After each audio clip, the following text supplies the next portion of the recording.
Welcome to the Ohio AgNet podcast.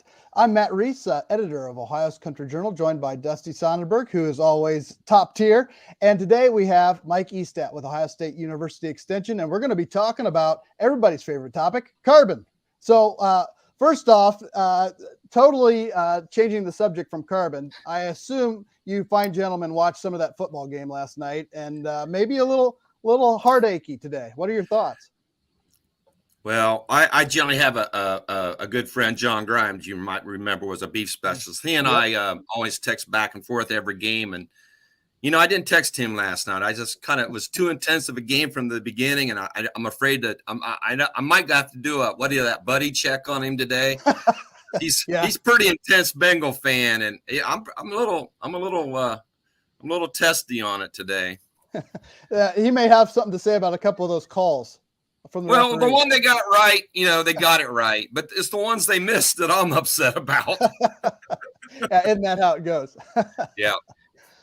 So there's obviously an ongoing discussion and debate about carbon and the role agriculture plays. And from a 10,000-foot view, a lot of these carbon discussions look pretty simple. You plant something, it grows, it sequesters carbon, end of story, right?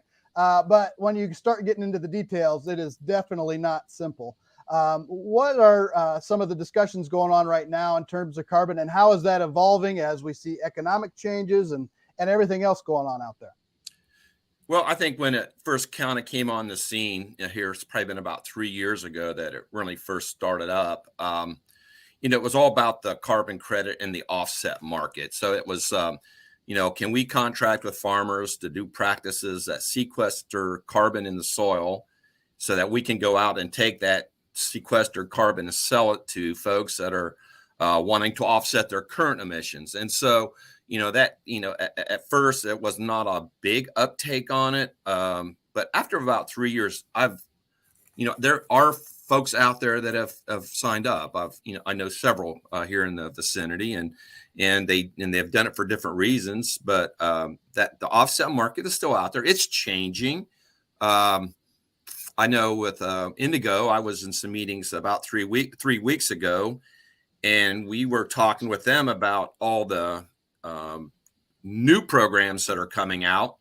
For instance, if someone who's contracted with Indigo, they do their contracts on 5-year increments.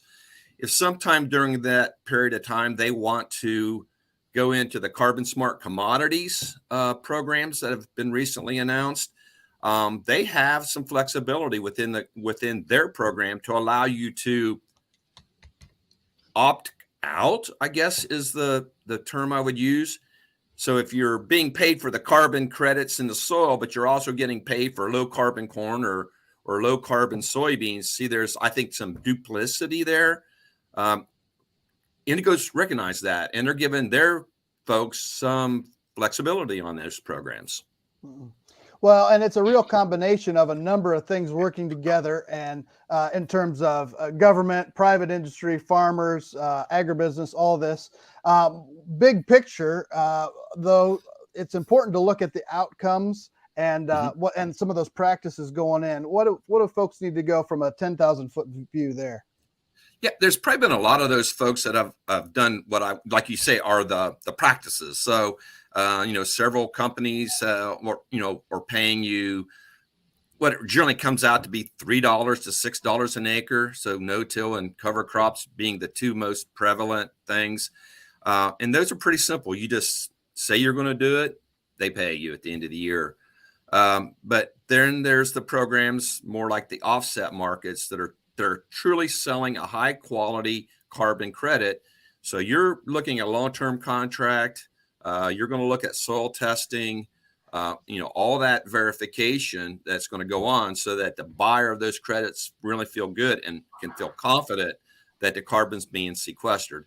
And those programs are going to be paying you somewhere in that neighborhood now of around $40 a ton for your carbon. Wow, so 40 versus 3, it's you get paid, what is it? The old adage, you get paid for what you do, or so, the more you get paid, the more you have to do. And that means the record keeping and all those good things.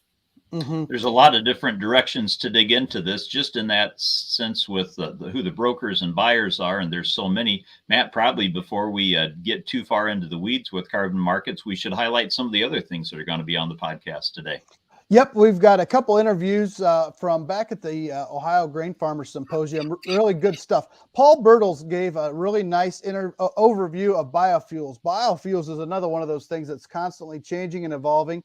Paul's with Farmgate Insights, and he has a nice overview of an update and I guess Biofuels 101 with what's going on right now. Also, I talked with Jill Adelsberger with Cargill about looking at those markets and some strategies farmers need to maybe implement as we move here into 2023. So that audio is going to be coming up in the podcast as well. And we're going to be talking more with Mike about what farmers need to know and what landowners need to know about these carbon markets and some of the different land uses out there. So lots of good stuff coming up on the podcast. That'll be coming out tomorrow on ocj.com and out in Digital Dale. So be sure to check that out with a link and stay tuned and hear more from Mike. Thanks for tuning in today.